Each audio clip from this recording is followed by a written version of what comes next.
45 minutes before sunset, a dreadful storm comes over us.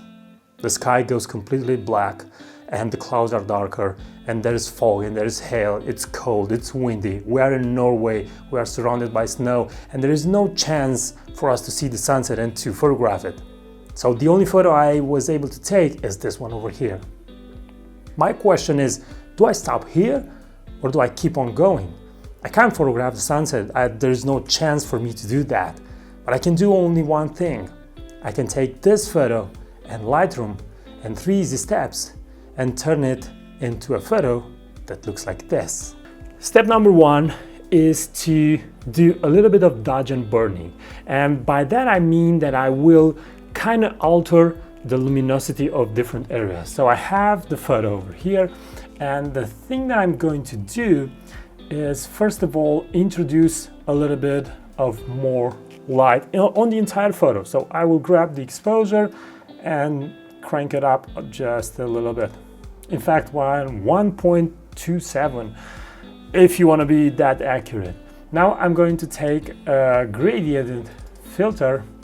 I'm going to pull it from up to down, and I'm going to decrease the exposure in the upper part and also increase the contrast and also add a little bit of the haze. Although I hate the haze, I really hate the haze, in this case it's going to work. As you can see, it's going to make the clouds more dramatic. Okay, now we've taken care of the upper part of the image. Let's go on the lower part.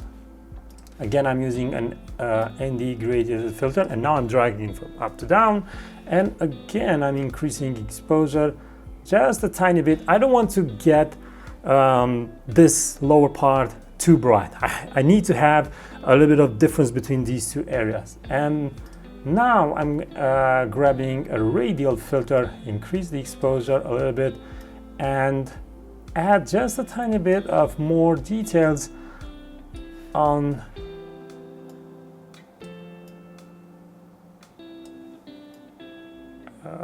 on the lighthouse over here. I think that's enough. Let's add just a little bit more. Okay, so now I have the dodge and burning. Let's take a look at the before and after. And already the image looks a lot better. Now, the second step that I'm going to do is to take care of the contrast of the entire scene.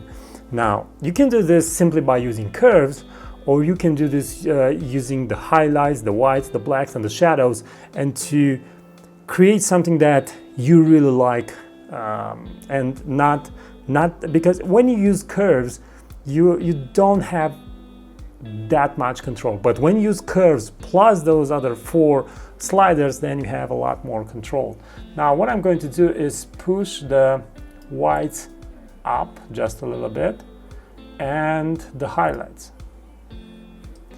and the shadows just a tiny bit down, and I'm going to go to curves and increase the highlights more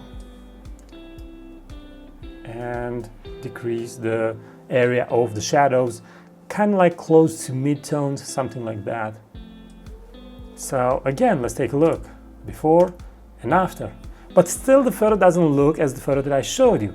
Well, here comes step 3, which is color manipulation, if you want. In this case, it's a color manipulation. It's not something wrong if you do this.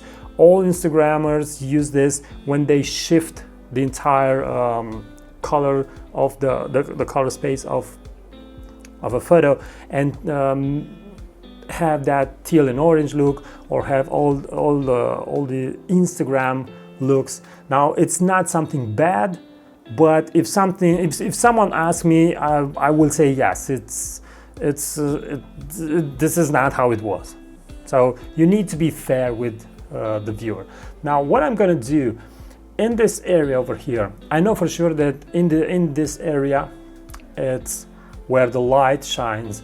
It's more yellow and orange because 45 minutes before sunset, you still get kind of that feeling of the sunset. You don't get the light and the quality of light, but you still kind of get that feeling. And because of that over there it's orange and yellow, and because of that you can't do this technique with a photo that it's done midday. It will look strange. Now, if you don't know what colors are there, you simply click over here and you go there, and Lightroom will highlight the colors for you. But I know what colors are. So what I'm going to do is shift the hue of the orange and yellow. So let's see how much we need to shift it. Okay, and now I'm increasing the saturation of the yellow and orange.